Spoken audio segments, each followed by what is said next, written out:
Bismillahirrahmanirrahim. Assalamualaikum warahmatullahi wabarakatuh.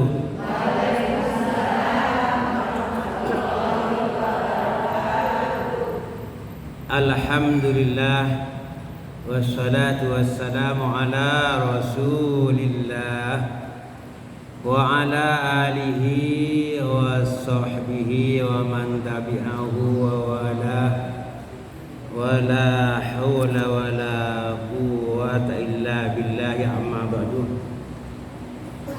Yang terhormat Ustazah Hajjah Nurbaiti, Ustazah Hajjah Hajarillah, Ustazah Uswatun Hasanah, dan semua ustazah-ustazah lainnya serta jamaah rahimakumullah.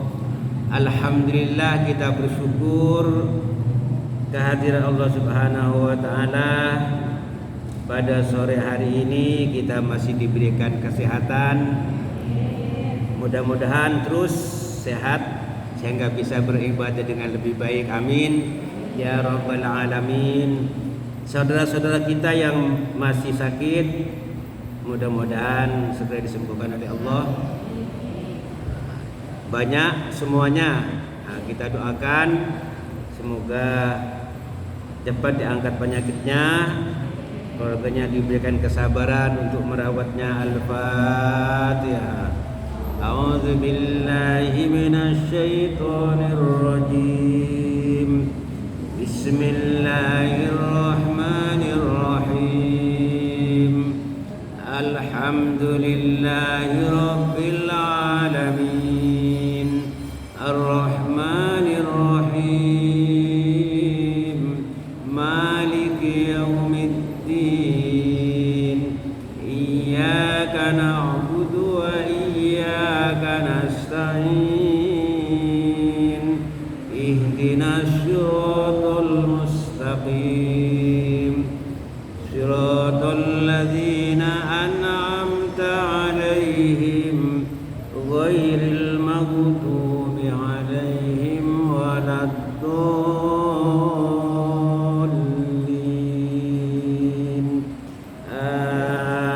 Amin. Ya, mudah-mudahan dijabah oleh Allah Subhanahu wa taala. Amin ya rabbal alamin. Jamaah rahimakumullah, waktu sangat singkat. Sekarang sudah masuk bulan Rajab. Sebentar lagi Ramadan. Nah, corona ini berarti sudah jalan tahun ketiga, Bu ya. Mudah-mudahan cepat pergi biar kita lebih bebas untuk mengadakan pengajian dan ibadah-ibadah lainnya, bebas juga cari nafkah. Bulan Rajab kita selalu berdoa. Begitu masuk Rajab di masjid-masjid, doanya ibu-ibu sudah kenal. Allahumma barik lana fi Rajabah wa Sya'bana wa ballighna Ramadan. Ya Allah, berikanlah berkah, ditambahan kebaikan, tambah sehat, tambah iman, tambah ilmu, tambah rezeki. Amin ya rabbal alamin. Tambah cucu, ya, insyaallah 2 minggu atau 3 minggu lagi, doanya mudah-mudahan cucu saya keempat lahir insyaallah. Ibu-ibu, bulan Rajab ini ada peristiwa Isra dan Mi'raj. Oleh-olehnya apa? Salat. Oleh-olehnya ibadah salat. Nah, pada hari ini kita sedikit berbicara tentang substansi ibadah salat, berangkat dari surat Al-Ma'un. Surat apa? Al-Maun berapa bu ayatnya? Ada 7 ayat. Hafal bu?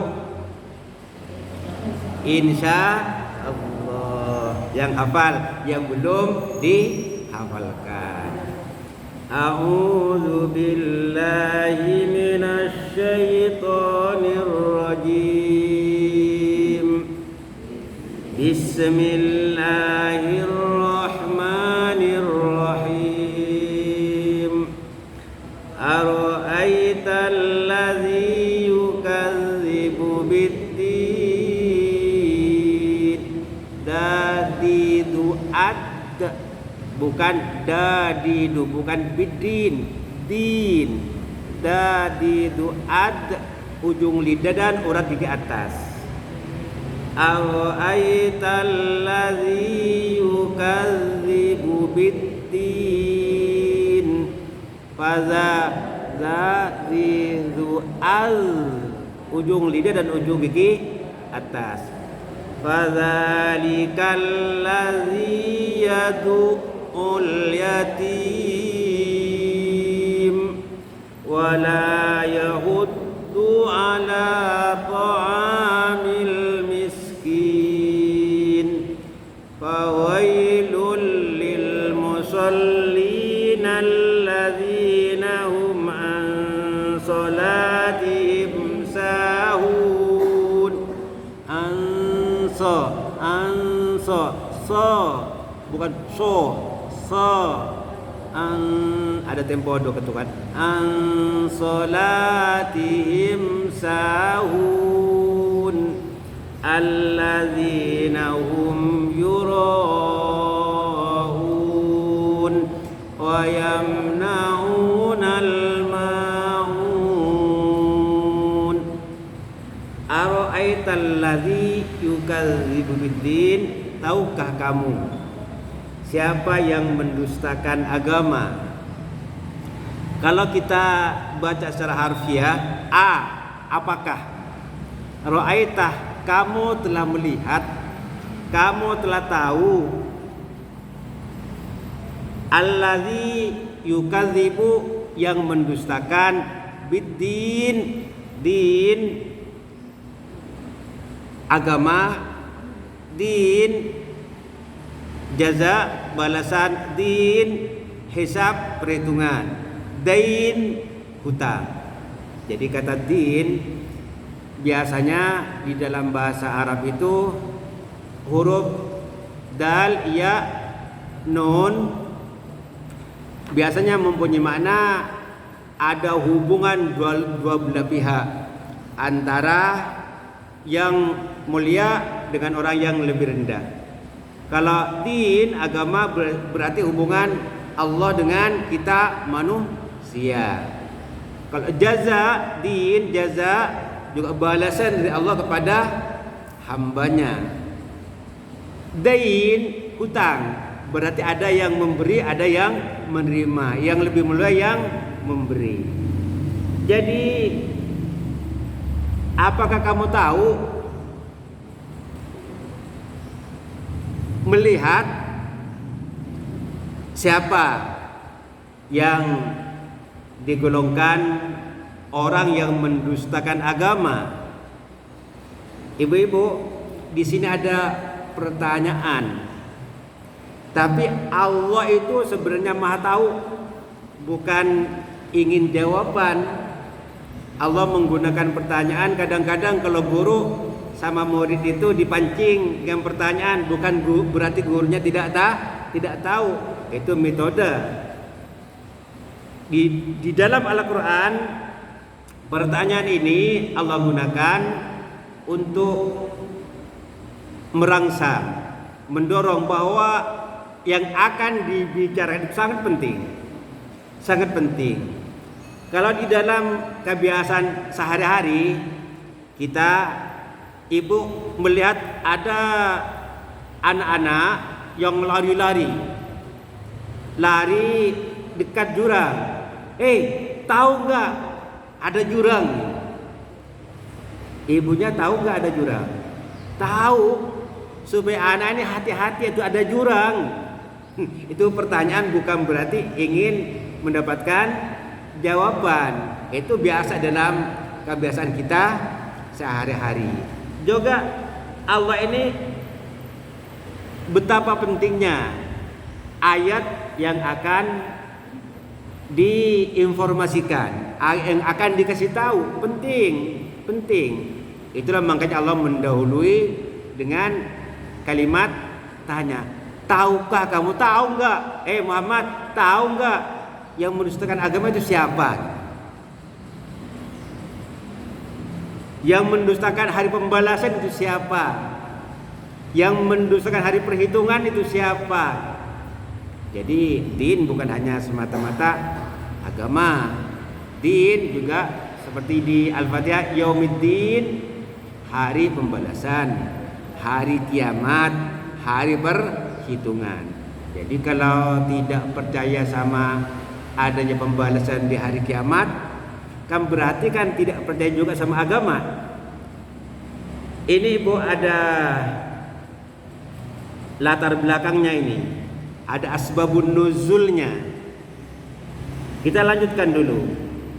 Fadzalikal ladzi yad'ul yatim. Itulah yang menghardik anak yatim. Yad'u bisa menghardik, membentak, mendorong dengan kasar, itu yad'u. Tetapi dalam bahasa Arab ada juga huruf ya, dal dan ain dibaca yada'u, membiarkan anak yatim tetap terlantar. Artinya orang yang mendustakan agama itu orang yang membiarkan anak yatim dengan cara yang halus atau dengan cara yang kasar, sama juga dikatakan mendustakan agama.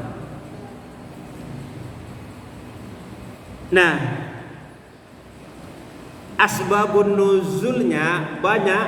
Salah satu di antaranya ada salah seorang tokoh orang musyrikin pada zaman Rasulullah, Abu Sufyan. Jadi dia itu tiap minggu motong unta, 2 unta tiap minggu dipotong. Dagingnya itu dibagi-bagikan sama teman-teman akrabnya, sahabatnya, dibagi-bagikan.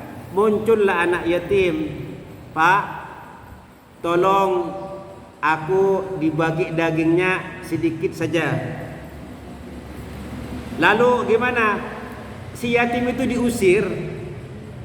Diusir. Tuh. Yatim diusir. Menurut riwayat yang lain yang mengusir itu Abu Jahal. Banyak asbabun nuzulnya antara itu. Jadi orang yang tidak ada kepedulian terhadap anak yatim, baik dengan cara yang halus maupun dengan cara yang kasar, itu dikatakan mendustakan agama. Tidak percaya bahwa agama itu ada. Seandainya tadi yang motong unta itu tahu nanti ada balasannya, bahwa di akhirat nanti balasannya surga. Kata Rasulullah, ana wa kafilul yatim fil jannah. Ini 2 jari dekat di surga. Seperti ini. Artinya di surga tempatnya dekat dengan Rasulullah. Itu salah satu balasannya tentu kalau dia tahu atau percaya adanya agama, percaya adanya balasan, pasti dia dikasih, nggak akan diusir itu. Nah, kembali ke ayat kedua, fazalika. Ibu, di dalam bahasa Arab itu kalau zaka itu berarti jauh. Kalau ditambah lam, wallamu lil bu'di, kata ilmu bahasa. Kalau lam menunjukkan tuh jauh sana. Kalau orang manusia begitu nyebut jauh berarti jauh benar. Tapi Allah kan dekat dengan kita. Allah enggak jauh. Jadi bahkan aqrabu min hablil warid, Allah dekat dengan kita, lebih dekat dari urat leher. Makanya kalau kita berdoa, yakin, ud'uni astajib lakum, berdoalah kepadaku, aku akan kabulkan. Allah dekat dengan kita. Nah, zalika itu maksudnya kalau digunakan Allah untuk orang yang durhaka, orang yang tidak percaya sama agama, orang yang mendustakan agama, jauh, berarti jauh dari rahmat Allah. Tuh yang jauh dari rahmat Allah itu siapa? Yang membiarkan anak yatim terlantar. Padahal dia punya, dia ada, malah ngasih orang lain, teman-teman yang mungkin kaya. Jadi salah sasaran. Kenapa teman-temannya dikasih? Siapa tahu dia itu mesti dianterin, dikasih, nanti jabatan dia nanti tinggi, siapa tahu nanti bisa begini dan begitu. Tidak lagi ikhlas karena Allah, dia ngasih salah sasaran. Yang diincar bukan surga tapi dunia. Tuh, motong unta, dagingnya dibagi-bagi teman sahabat yang betul-betul perlu seperti anak yatim, nggak dapat, bahkan diusir. Ini latar belakang turunnya ayat seperti itu. Jadi orang yang seperti itu digolongkan mendustakan agama. Kalau dia percaya orang yang menolong anak yatim akan mendapatkan surga, dekat dengan Rasulullah, pasti dia akan ngasih, nggak akan diusir. Kembali ke zalika. Zalika itu kalau untuk orang yang durhaka tadi, orang yang tidak patuh sama Allah, jauh dari rahmat Allah. Untuk orang yang taat bagaimana? Zalika menunjukkan keagungannya, kemuliaannya. Tuh orang yang mulia di hadapan Allah. Makanya Al-Quran juga zalikal kitabu sering diartikan inilah kitab Al-Quran. Padahal zalika maksudnya itu, karena Al-Quran agung, Al-Quran mulia, firman Allah yang mulia, sehingga Allah menggunakan kata zalika. Nah, itulah fazalikal ladzi yad'ul yatim, itulah orang yang tidak peduli, menghardik anak yatim, membentak anak yatim, membiarkan anak yatim terlantar. Itu yang digolongkan mendustakan agama. Wala yahuddu ala ta'amil miskin, dan tidak memberikan motivasi, tidak menganjurkan, tidak memberikan dorongan ala ta'amil miskin, memberi pangan, memberi makanan kepada orang miskin. Kenapa tidak terdorong? Ya tentu karena bahil, takut kehabisan. Padahal kalau dia tahu orang yang dermawan akan dekat dengan manusia, dekat dengan Allah, dekat dengan surga. Orang yang bakhil jauh dari manusia, jauh dari Allah, jauh dari surga. Kalau dia tahu agama, tentu dia tidak akan tidak akan pelit, tidak akan bakhil. Kalau bahasa Madura itu cerek. Cerek itu bakhil. Jadi cerek itu bahasa Madura itu, ya. Jadi tidak mau ngasih sedikit saja daging unta dipotong 1 minggu 2 ekor. Coba bayangkan, ada anak yatim datang tuh, Pak, tolong dikit, aku lama nggak makan daging kepingin. Tuh pergi, bahkan dalam riwayat diusir pakai tongkat. Ya Allah, itu Itu ciri-ciri orang yang mendustakan agama. Jadi Ibu, dalam ayat ini minimal memberikan dorongan. Ayo tuh ada kaum du'afa sana tuh, ada yatim tuh, ada miskin. Enggak disuruh ngasih makan. Karena ngasih makan itu sudah tingkatannya lebih tinggi. Kalau bisa kita ngasih dan mengajak, memotivasi. Kalau tidak, paling tidak menganjurkan dirinya. Enggak bisa dirinya menganjurkan orang lain supaya ngasih makan. Ini minimal. Kalau bisa au it'amun fi yaumin dzi masghaba, pada saat kelaparan tuh, pada saat betul-betul sudah kelaparan, miskin,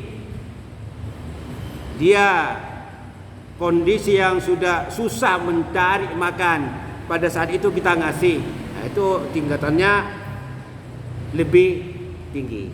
Ini nganjurkan saja, wala yahuddu ala ta'amil miskin, nganjurkan ngasih makan. Ta'amil miskin itu makanan, ta'amun makanan.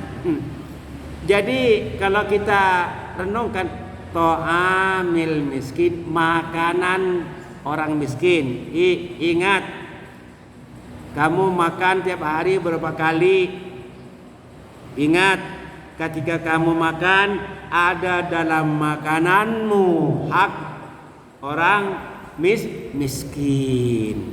Makanya di sini ketika makan sangat terpuji, disisihkan sebagian untuk jatah fakir miskin. Ada di daerah yang kadang-kadang sebelum masak ngambil beras 1 sendok, 1 mangkok. Atau enggak beras, mungkin disisihkan uangnya. Ini aku makan 3 kali sehari. Jatahnya orang miskin di mana? Ambil tuh, taruh. Saya bisa mungkin ini Allah menyebutkan yatim dan miskin pada ayat yang berbeda. Ayat kedua disebutkan yatim, ayat yang ketiga disebutkan miskin. Beda.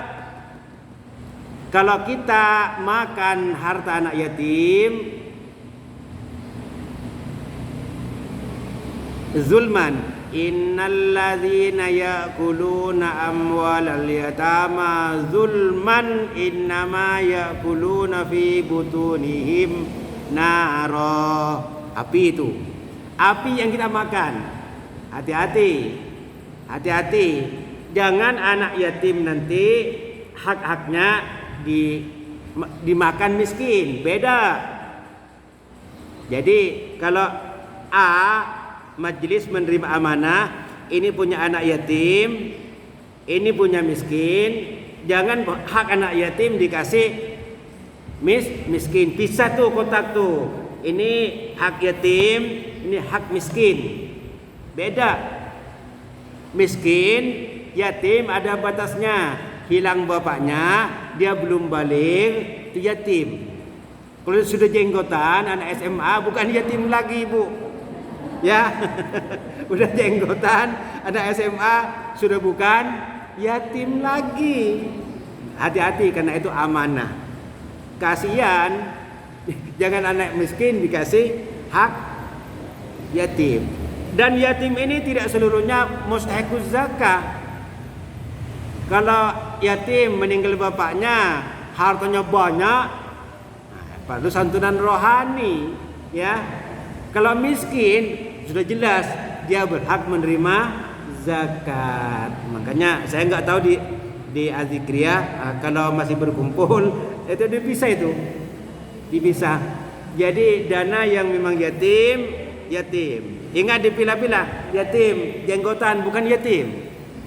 Itu apa? Ya, miskin. Itu.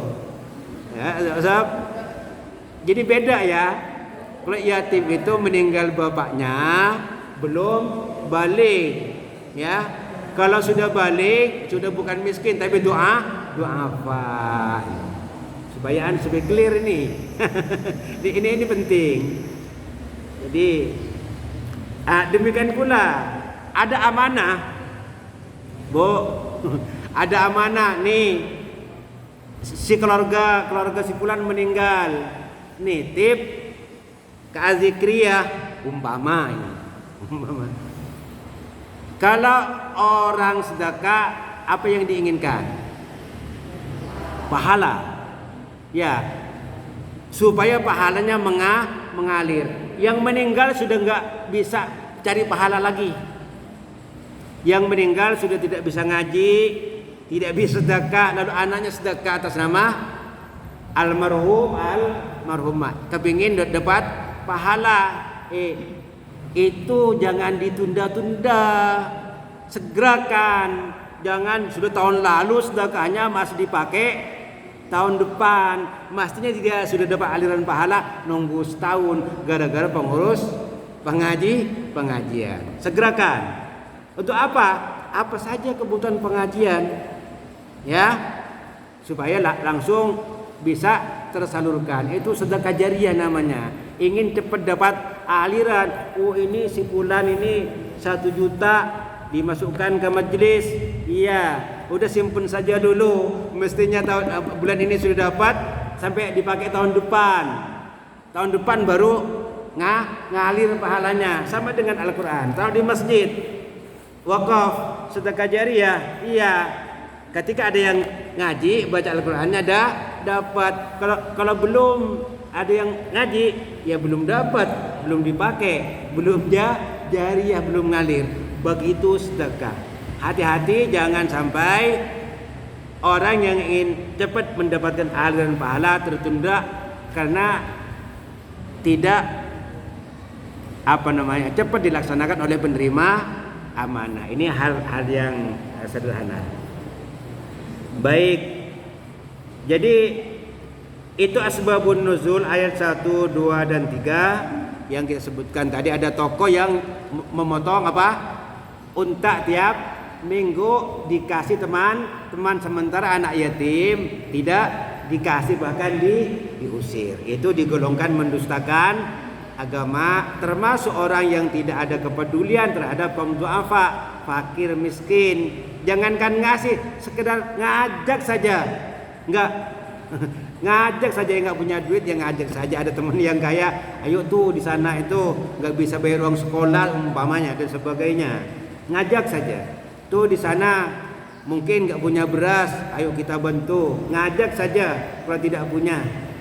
Kira-kira ada yang nggak bisa ngajak nggak? Bu, aku nggak bisa ngajak kalau jujur. Ada nggak yang nggak bisa ngajak orang lain, menganjurkan orang lain? Selama masih ada keinginan untuk mendapatkan surga, ada suara, pasti semuanya sanggup. Berbeda dengan, wah kalau ngasih makan orang, aku juga makan sendiri susah. Mungkin iya. Tapi kalau ngajak, sekedar ngajak, nganjurkan, semuanya insya Allah bisa. Masuk ke ayat 4, 5, 6 dan 7. Fawailul lil musallin, maka celakalah atau maka masuk neraka wil lah kecelakaan lil musallin, bagi orang yang sholat. Orang yang sholat masuk neraka. Ibu-ibu, kalau kita telusuri di dalam Al-Quran, perintah sholat itu diawali dengan kata aqimus sholat, tegakkan sholat. Ketika suara qomat, qad qamatis sholat, tidak dikatakan shollu, sholatlah, enggak. Aqimus sholat, tegakkan sholat. Makanya Umar dia bilang begini, kasirum minan nas yusalluna, banyak manusia yang sholat. secara fikih apa? Salat itu af'alun wa aqwalun muftatahatun bitakbir muhtatamatun bitaslim. Gerakan atau perbuatan dan bacaan-bacaan yang diawali takbiratul ihram dan diakhiri dengan salam. Itu salat menurut ulama fikih.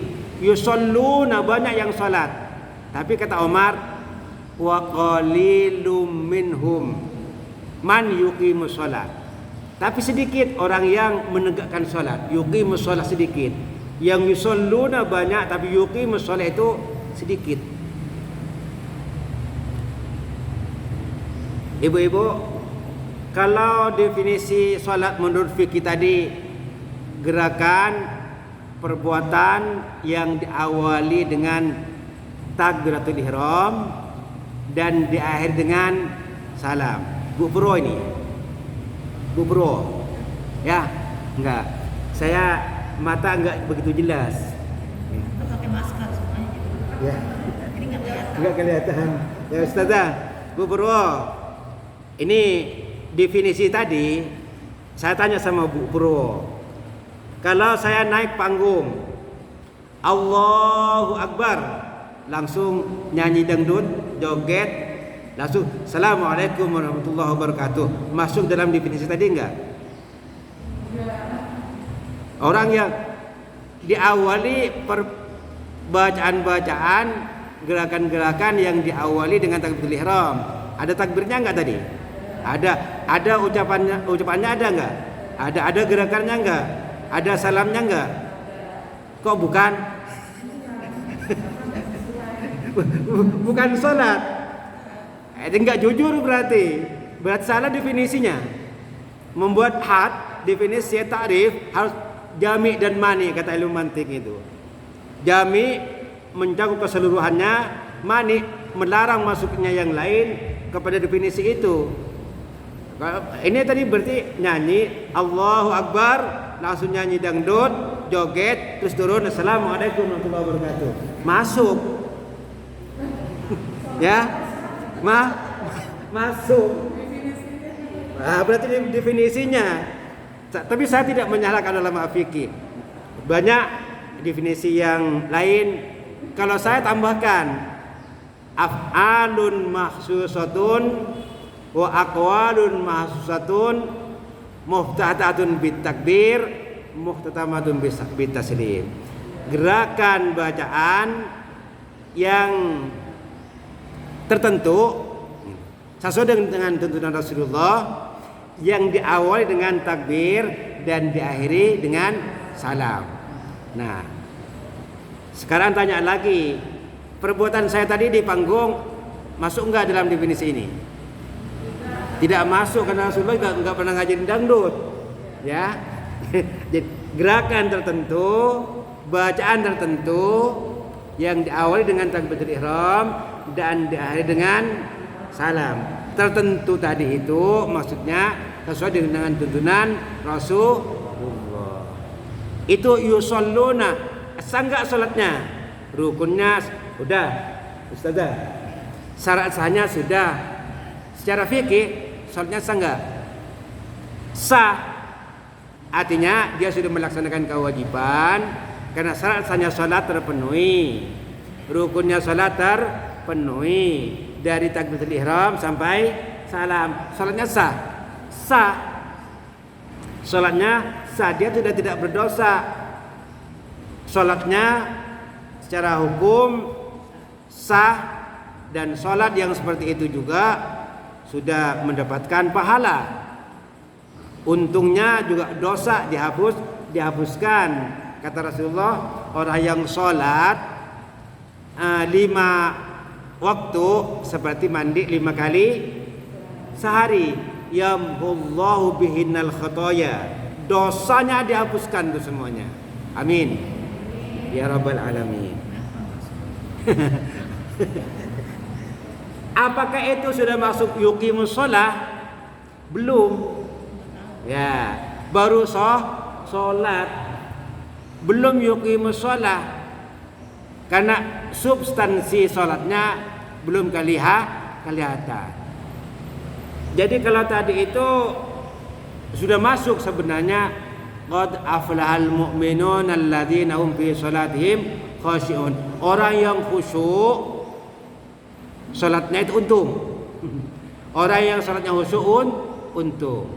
Yang khusyuk itu seperti apa? Paling tidak ada keyakinan Allah itu ada. Kita bertanya, orang salat yakin enggak kalau Allah itu ada? Insya Allah yakin. Kalau enggak yakin ada Allah, untuk apa salat? Yakin. Berarti unsur khusyuknya ada.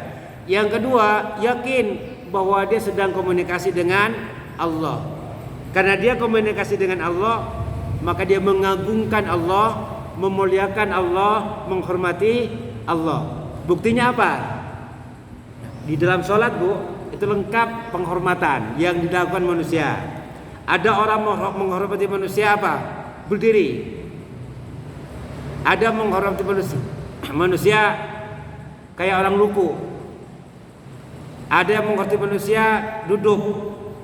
Ada menghormati manusia dengan cara kayak sujud. Bahkan ada menghormati manusia dengan mengangkat tangan, tapi sebelah. Salat tangannya dua. Jadi lengkap mengagungkan Allah, memuliakan Allah secara fisik.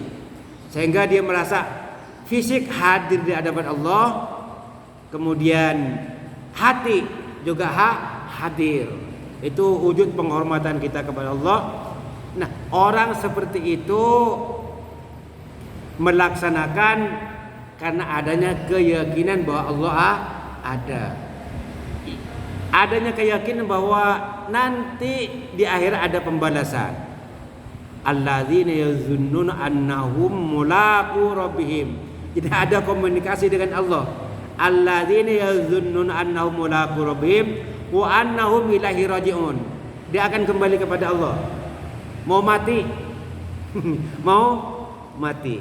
Bu Purwo, kira-kira kalau Bu Purwo ada berita dari orang yang sangat Bu Purwo yakini, orang ini dapat dipercaya, Bu Purwo nanti mau mati 1 jam lagi lalu sholat, kira-kira khusyuk nggak sholatnya? Ibu yang lain, ibu-ibu ini yang di pengajian Azikria yang datang hari ini, nanti 1 jam lagi mau mati, kira-kira doanya khusyuk nggak? Malah bingung mau ngapain. Ya Allah, mau ngapain? Ya Allah, ampuni dosa ya Allah gitu. Nah, begitu orang khusyuk mestinya, sehingga nggak ada yang macam-macam waktu sholat. Bu ya. Jadi orang mau mati itu kapan? Nggak ada yang tahu. Ya, nggak ada yang tahu. Atau contoh lain, walaupun ada riaknya, mungkin ada agak berjuang untuk khusyuk. Kalau ibu-ibu sholat di depan mertua dan di situ ada kiai terkenal, lalu sholatnya tertib nggak Bu kira-kira? Tertib, tapi kadang-kadang riak. Bu ya, beda dengan keyakinan yang muncul dari hati yang dalam. Jangan-jangan aku sholat maghrib ini sholat terakhir. Nah, itu mantapkan di situ. Biar yazunnuna annahum mulaqu rabbihim wa annahum ilaihi raji'un. Mantap. Sekarang sedang berhadapan dengan Allah dan akan kembali kepada Allah. Jangan-jangan nggak bisa menyelesaikan sholat maghrib 3 rakaat, 2 rakaat sudah mati, kita nggak tahu. Makanya rakaat pertama mesti bagus nih, gitu. Itu salah satu perjuangan untuk khusyuk, di samping berjuang untuk memahami makna dan artinya. Nah, orang yang seperti itu insya Allah tidak neraka. Tetapi Allah katakan fawailul lil musallin, celakalah, neraka uillah tempatnya bagi orang yang salat, alladzina hum fi an salatihim sahun, orang yang lalai dari salatnya. Lalai, kalau kita teruskan, alladzina hum yuraun, mereka riya. Salat di depan mertua hanya supaya wah mantu aku hebat ya sholatnya gitu. Bahkan mungkin jidatnya digosok-gosok supaya kelihatan orang rajin sholat. Padahal begitu mertua tidak ada, nggak pernah sholat. Tuh, yang seperti itu. Wa yamna'unal ma'un, dan mencegah atau enggan memberikan bantuan atau pertolongan. Baik. Sahun, lalai, mungkin secara fikih lalai terhadap waktu, mengabaikan waktu sholat, asik diskusi, asik ceramah agama, sholat lupa, ntar. Padahal dia sedang diskusi agama, padahal sedang ceramah agama, lupa waktu sholat, ntar, sampai kebablasan waktunya lalai, tidak asyik fikih. Apalagi syarat rukunnya tidak dipenuhi, wudunya asal-asalan, kakinya di belakang nggak basah di tumitnya, yang nggak sah sholatnya, karena wudunya tidak sah, karena wudu merupakan satu syarat sahnya sholat. Atau pakaiannya kotor, kena najis, mau cuci itu gimana, susah cari dan sebagainya, najis. Kecuali darurat, nggak ada lain, kita terpaksa. Tapi kalau sekarang sepertinya setiap masjid menyediakan tempat alat sholat. Makanya sebagusnya kalau kita sering bepergian mempersiapkan perlengkapan sholat, sehingga kalau nanti pakaiannya najis kita tidak ada masalah karena di rumah sudah siap siaga. Itu masalah syarat sahnya sholat. Rukunnya mungkin itu kita abaikan, itu sahun namanya, lalai terhadap sholat, itu diancam neraka uin. Tetapi yang kita bicarakan itu fi sholatihim, dalam sholat, fi sholatihim. Ini Allah tidak mengatakan fawailul lil musallin alladzina hum an sholatihim, bukan fi sholatihim. Yang dimaksudkan oleh Allah ini bukan di dalam sholat, lalai dari sholatnya, substansi sholatnya hilang. Apa? Tanha 'anil fahsya wal munkar, mencegah perbuatan keji dan mungkar. Aqimis sholata li dzikri, tegakkan salat agar selalu ingat kepadaku. Hilang. Kapan? Di luar salat. Jadi substansi, esensi yang paling mendasar, yang paling pokok di dalam salat yang mesti kita pahami adalah doa. Apa, Bu? Doa. Ibu-ibu, kalau ibu berdoa yang diharapkan apa? Doanya diharapkan apa? Dikabulkan. Nah, kita begitu berdoa kepada Allah, yang kita harapkan doa kita dikabulkan, diijabah oleh Allah. Begitu kita menempatkan kaum du'afa, begitu kita menempatkan fakir miskin, ketika minta kepada kita, dia posisikan seperti ketika kita berdoa mohon kepada Allah. Harapan yang minta tadi apa? Kaum du'afa minta sama kita, fakir miskin minta sama kita, dan kita punya harapan dia apa? Dikasih. Seperti kita juga minta sama Allah. Itu substansi daripada sholat. Maknanya apa? Ada kepedulian sosial. Wa yamna'unal ma'un, neraka wil juga. Orang mau sedekah, jangan ngapain, itu kan bukan golongan aku. Itu kan bukan teman aku. Ma'un dari mu'una. Mu'unatun ada tak marbutah, katanya dibuang, ditambah alif di depan. Mu'un menjadi ma'un. Artinya pertolongan. Pertolongan. Ada yang mengatakan pertolongan yang sangat kecil, bantuan yang sangat kecil. Ini ada kisahnya Bu, asbabun nuzulnya dari ayat 4, 5, 6, 7. Dulu pada zaman Rasulullah ada sekelompok orang munafik. Ketika dia kumpul-kumpul tuh dengan orang Islam, sholat dia. Sholatnya bagus. Tetapi kata Allah, ciri orang munafik itu wa idza qamu ila sholati qamu kusala. Orang munafik kalau salat malas-malesan. Tetapi ini banyak orang Islam ini. Maka harus kelihatan sungguh-sungguh. Itu yang dilakukan orang munafik.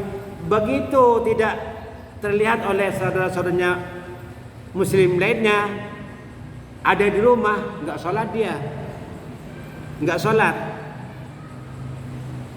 Di samping itu orang-orang munafik tadi itu ketika ada orang kepingin pinjem sesuatu enggak dikasih. Ini ma'un, sekedar Bu pinjam piring, enggak ada, kotor semua tuh, belum dicuci. Bu minta air, bayar tuh pam. Ya Allah, itu karena pelitnya. Itu ma'un, enggan memberikan pertolongan. Yang sekecil-kecilnya, Bu pinjam sapunya. Beli apa sapu? Kan murah, sapu aja enggak punya. Allahu Akbar. Enggak sebentar. Orang yang seperti itu, hal-hal yang kalian sepele. Kadang-kadang pinjam jarum pun, Bu punya jarum, ada kelihatan tuh. Enggak tahu lupa di mana tuh jarum. Enggak mau. Ini yang sepele. Jadi ibu-ibu, kalau kita dengar oleh orang yang namanya kafir mengingkari agama, orang yang tidak bersyahadat, kafir itu enggak mau bersyahadat, asyhadu an la ilaha illallah wa asyhadu anna muhammadar rasulullah, ya kafir. Dalam Islam seperti itu. Ini enggak sampai ke sana. Kamu males tuh minjamin piring sama tetanggamu, males minjamin sapu, itu kamu tergolong mendustakan agama. Nanti kalau kamu sholat pun kan gitu, diceburkan dalam neraka wil, celaka kamu. Maknanya apa? Jadi sholat ini buahnya itu harus membuahkan kepedulian terhadap kaum du'afa, orang lemah, sikap dermawan. Kita punya, kita sedekah, itu kan tabungan. Walaupun mungkin tetangga kaya kan gak apa-apa kita sedekah, apalagi kaum miskin, tabungan kita. Kenapa? Ya nanti kan ditanya juga, harta banyak yang dibawa mati kain kafan, harganya nggak sampai 500.000, belum sempat sedekah, baru pelit tadi, orang baru mau pinjam sapu nggak dikasih, mati kita. Nah, ini kan masalah. Nah mudah-mudahan kita tidak tergolong orang yang hanya sholat ritual saja, tapi sholat yang menghasilkan buah yang dapat mengantarkan kita dalam surganya Allah Subhanahu wa ta'ala. Amin ya rabbal alamin. Al-Fatihah. A'udzu billahi minasy syaithanir rajim. Bismillahirrahmanirrahim. Alhamdulillahi rabbil alamin. Ar-Rahmanir Rahim. مالك يوم الدين إياك نعبد وإياك نستعين اهدنا الصراط المستقيم صراط الذين أنعمت عليهم غير المغضوب عليهم ولا الضالين آمين. Bismillahirrahmanirrahim. Alhamdulillahirabbil alamin. Allahumma shalli ala Muhammad wa ala ali Muhammad. Allahumma nawwir qulubana bil Qur'an ya Allah ya Rabbana sinaril hati kami dengan nur cahaya Al-Qur'an. Jadikanlah kami menjadi hamba-Mu yang berakhlak Al-Quran. Jadikanlah kami menjadi hamba-Mu yang rajin menegakkan ibadah salat. Ampuni dosa kami ya Allah. Ampuni dosa kedua orang tua kami ya Allah. Ampuni dosa seluruh keluarga kami ya Allah. Ampuni dosa sahabat dan kerabat kami ya Allah. Rabbana atina fid dunya hasanah wa fil akhirati hasanah wa qina adzabannar wa adkhilna al jannata ma'al abrar ya aziz ya ghaffar ya rabbal alamin. Wa sallallahu ala khairi khalqi Muhammadin sallallahu alaihi wasallam. Subhana rabbika rabbil izzati amma yasifun wa salamun alal mursalin walhamdulillahi rabbil alamin. Amin ya rabbal alamin. Hadana Allah wa iyyakum ajma'in. Wabillahi taufiq wal hidayah. Wassalamu alaikum warahmatullahi wabarakatuh.